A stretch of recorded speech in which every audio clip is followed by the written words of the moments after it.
সিনেমার শুরুতে আমরা সমুদ্রে দুটি জাহাজকে দেখি, যার মধ্যে একটি জাহাজে থাকা দুটি বাচ্চা অন্য জাহাজটিকে দেখে বলে, দেখো ওই জাহাজটি কত বড় আর সুন্দর। ঠিক তখনই সেই বাচ্চাদের বাবা এসে বলে, সব সুন্দর দেখতে জিনিস যে আমাদের জন্য ভালো হবে এমনটি জরুরি নয়।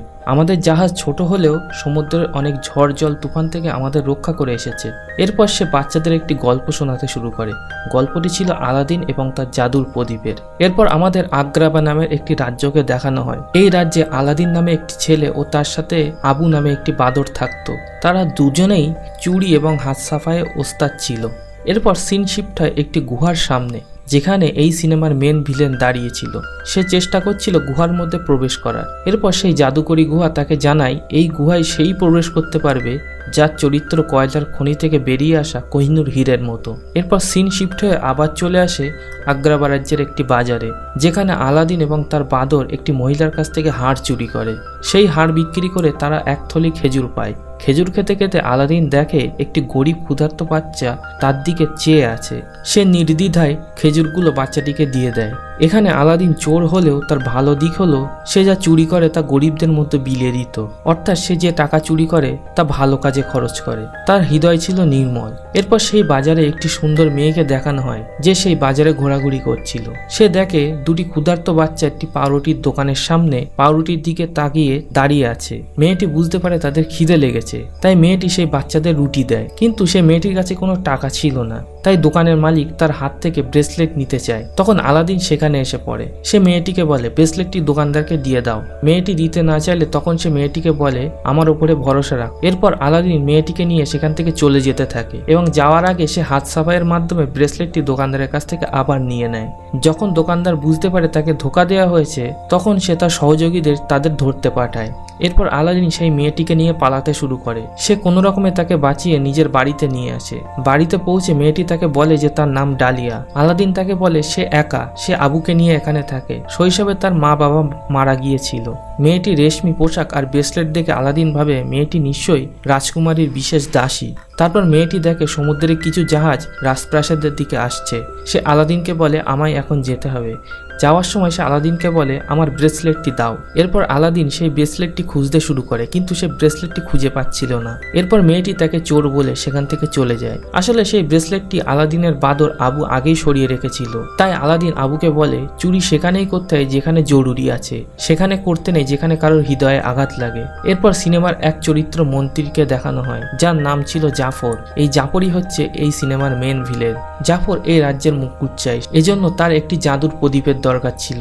এই জাদুর প্রদীপটি একটি জাদুকরী গুহার ভিতরে আছে। শুধু নির্মল হৃদয়ের মানুষই সেখানে প্রবেশ করতে পারে, যে মানুষ গরিবদের সাহায্য করে, অর্থাৎ একজন বিনয়ী নিষ্পাপ হৃদয়ের মানুষ।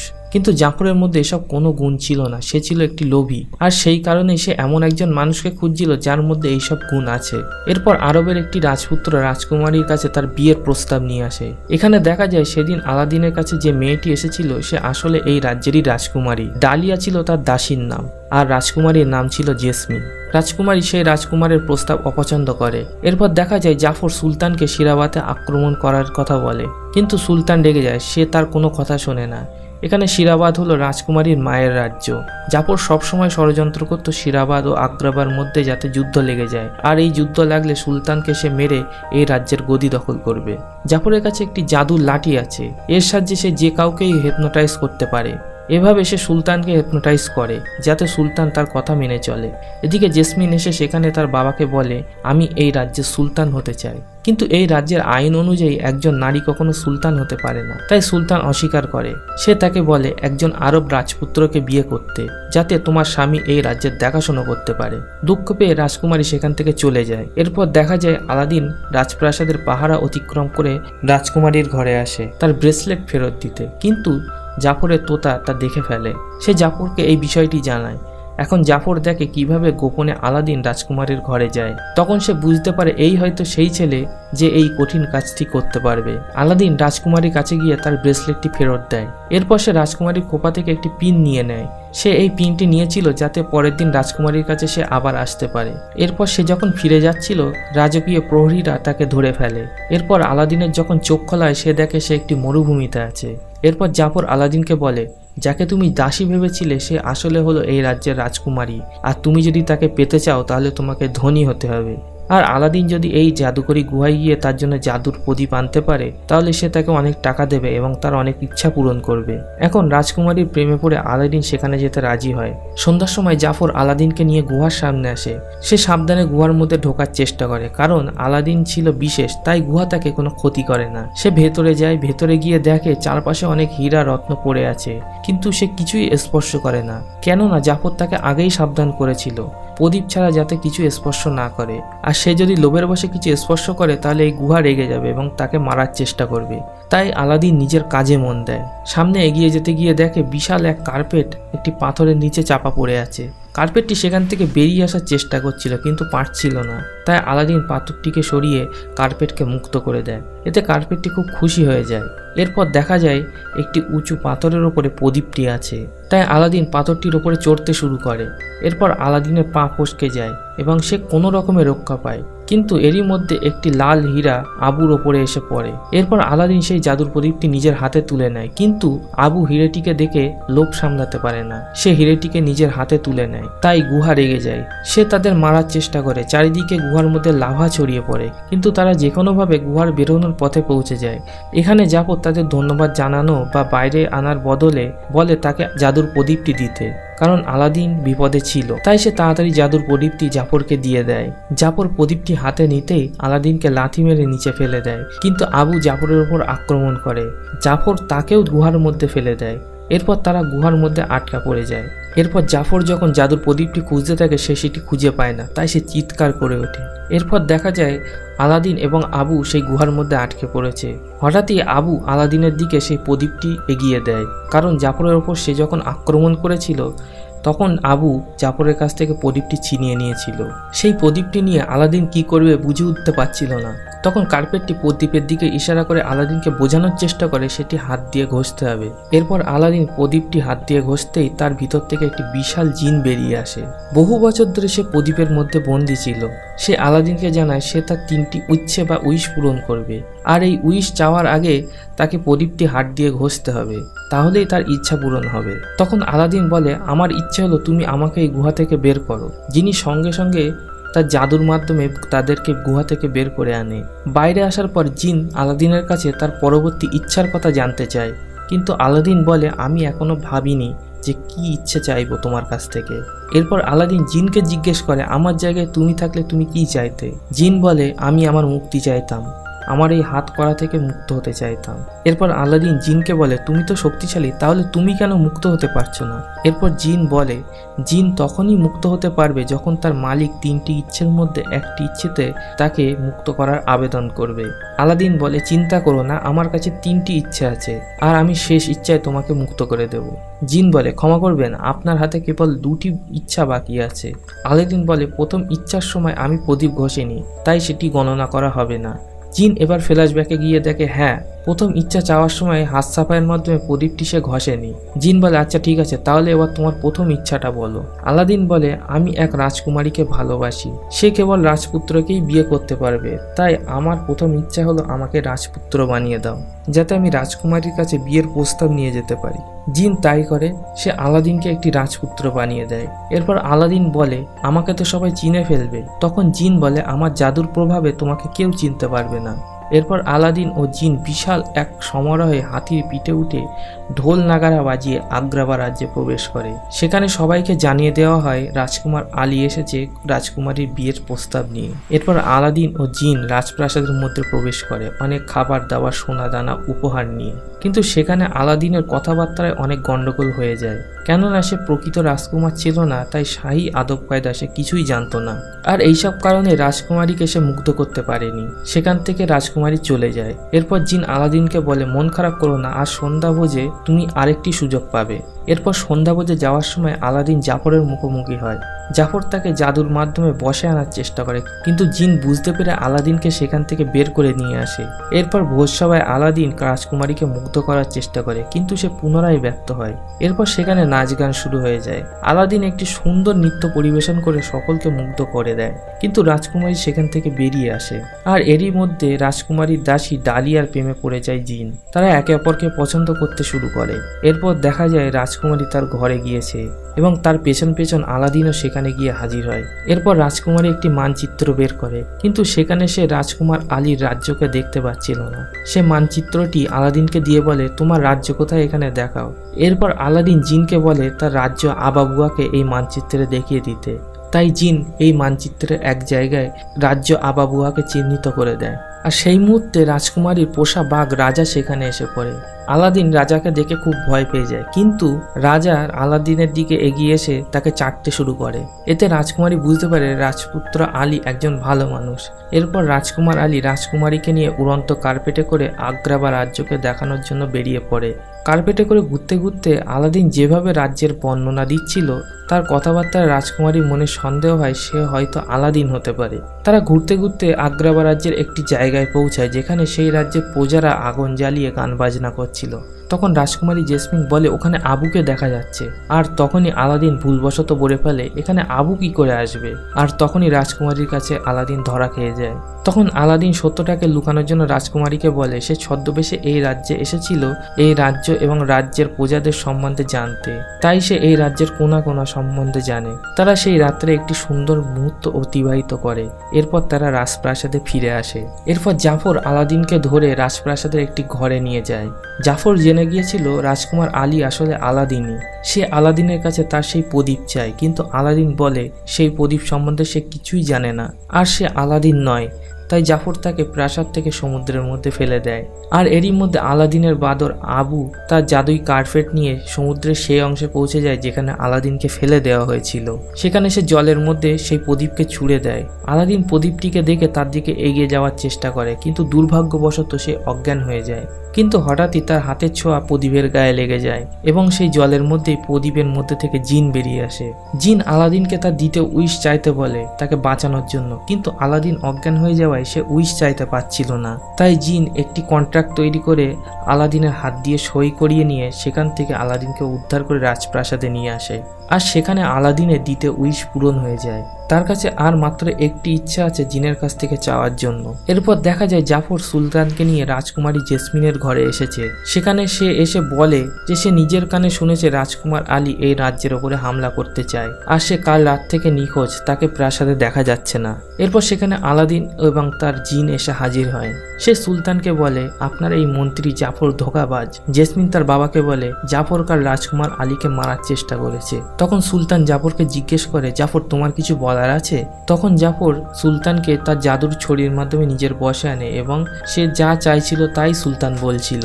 আর তখনই আলাদিন বুঝে যায় তার এই ছড়ির কারণেই এইসব হচ্ছে, তাই সে তার কাছ থেকে ছড়ি ছিনিয়ে নিয়ে ভেঙে দেয়।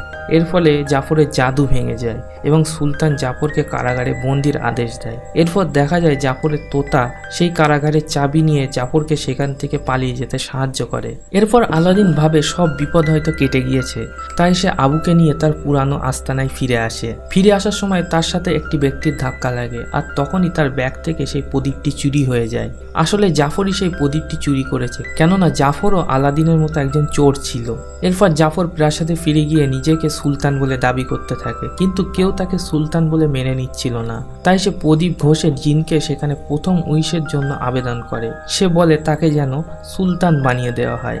জিন তারপর তার জাদুর মাধ্যমে জাফরকে আগ্রাবা রাজ্যের সুলতান বানিয়ে দেয়। এরপর জাফর রাজকুমারী এবং তার বাবা এবং তার দাসীকে আটক করে ফেলে এবং সেনাপতিকে নিজের দলে করে নেয়। কিন্তু রাজকুমারী সেনাপতিকে মনে করিয়ে দেয় আসল সুলতান যে তার বাবাই, তাই যেন সে তার বাবার আদেশ মেনে চলে। তাই সেনাপতি জাফরের বিপক্ষে চলে যায়। এরপর জাফর প্রদীপ ঘষে তার দ্বিতীয় উইশ চায়। সে জিনকে বলে তাকে যেন দুনিয়ার সব থেকে শক্তিশালী শয়তানি জাদুঘর বানিয়ে দেয়। যেমন কথা তেমন কাজ, জিন তার জাদুর মাধ্যমে জাফরকে দুনিয়ার সেরা শয়তানি জাদুঘর বানিয়ে দেয়। এরপর জাফর সেনাপতি সহ তার বিপক্ষে চলে যাওয়া সকলকে জাদুর মাধ্যমে কারাগারে বন্দি করে দেয়। এরপর আলাদিন রাজপ্রাসাদে ফিরে আসে এবং সেই প্রদীপ ছিনিয়ে নেওয়ার চেষ্টা করে, কিন্তু সে জাফরের কাছে ধরা পড়ে যায়। এরপর জাফর আলাদিনের মুখোশ সবার সামনে খুলে দেয়। সে বলে এ কোনো রাজকুমার নয়, এ একজন সাধারণ চোর যে এই প্রদীপের সাহায্যে এতদিন সবার সামনে অভিনয় করে এসেছে। আলাদিন এখানে সবার সামনে ক্ষমা চায়। এরপর জাফর বলে আলাদিনের মৃত্যু তারই হাতে লেখা আছে, তাই সে আলাদিনকে জাদুর মাধ্যমে মাধ্যমে একটি কনকনে ঠান্ডা বরফ অঞ্চলে পাঠিয়ে দেয় যাতে সে সেখানে মারা যায়।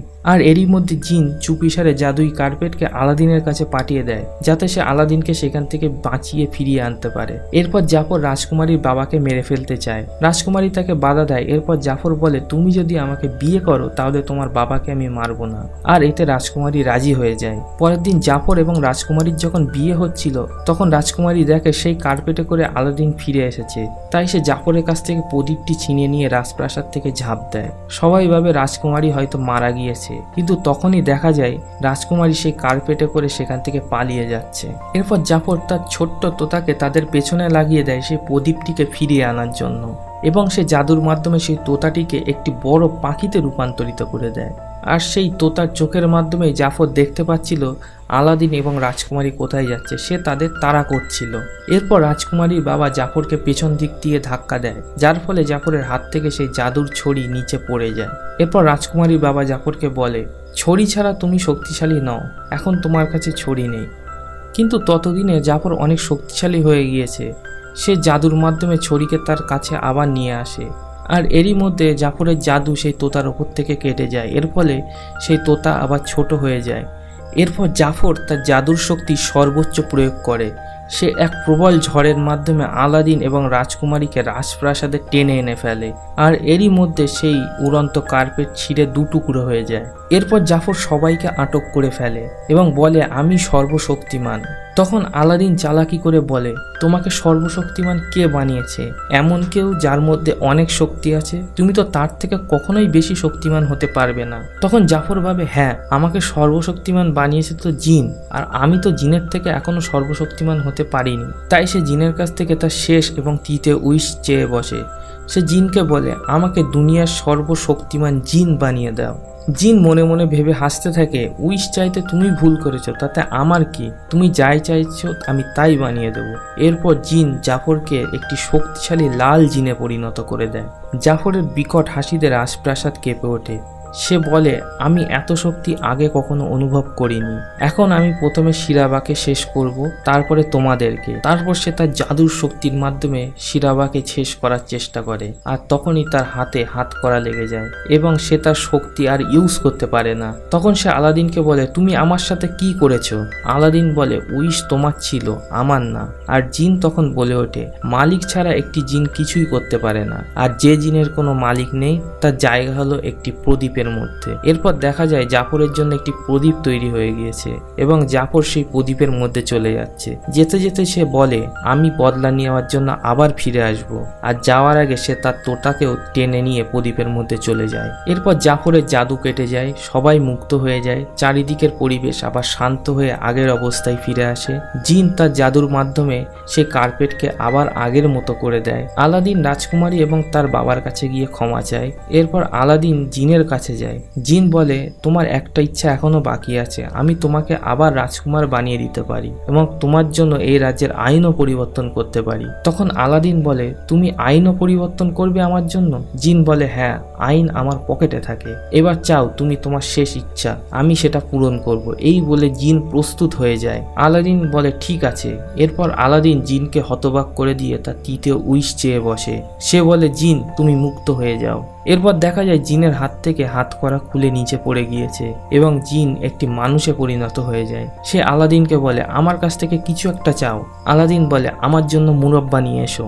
জিন অনেক চেষ্টা করেও মুরব্বা আনতে পারছিল না। সে আলাদিনকে বলে, তুমি নিজেই নিয়ে এসো। এরপর জিন ইমোশনাল হয়ে আলাদিনকে জড়িয়ে ধরে বলে, ধন্যবাদ আমাকে মুক্ত করার জন্য। এরপর আলাদিন জিনকে বলে, এবার তুমি কি করবে? জিন ডালিয়ার দিকে তাকিয়ে বলে, আমি ওকে বিয়ে করতে চাই যদি সে রাজি থাকে। রাজকুমারী ডালিয়াকে অনুমতি দেয় তাকে বিয়ে করার জন্য। আর এরই মধ্যে আলাদিন আবুকে নিয়ে রাজপ্রাসাদের বাইরে বেরিয়ে আসে। সে আবার তার আগের জীবনে ফিরে যাচ্ছিল। এরপর দেখা যায় রাজকুমারীর বাবা তার হাত থেকে একটি আংটি খুলে রাজকুমারীকে দিয়ে বলে, এই রাজ্যের পরবর্তী সুলতান হলে তুমি। আর সুলতান হওয়ার সুবাদে তুমি এই রাজ্যের আইন নিজের ইচ্ছা মতো পরিবর্তন করতে পারো। এখানে তার বাবার ইঙ্গিত ছিল আইন পরিবর্তন করে সে আলাদিনকে বিয়ে করতে পারে। তারপর তার বাবা বলে আলাদিনকে আটকাতে, সে একটি ভালো মনের মানুষ, এরপর দেখা যায় রাজকুমারী প্রাসাদের বাইরে চলে এসেছে। সে আলাদিনকে পেছন দিক থেকে চোর বলে ডাকে এবং তার কাছে গিয়ে তার ভালোবাসা প্রকাশ করে এবং তাদের মধ্যে একটি সুন্দর মিলন হয়। আর এইভাবেই এই কাহিনী শুভ সমাপ্তি ঘটে। তো বন্ধুরা, আজকের এই কাহিনীটি আপনাদের কেমন লাগলো অবশ্যই কমেন্ট করে জানাবেন এবং ভিডিওটি ভালো লাগলে লাইক করবেন, সাবস্ক্রাইব করবেন। তো আজ এই পর্যন্তই, দেখা হবে পরবর্তী কোনো ভিডিওতে।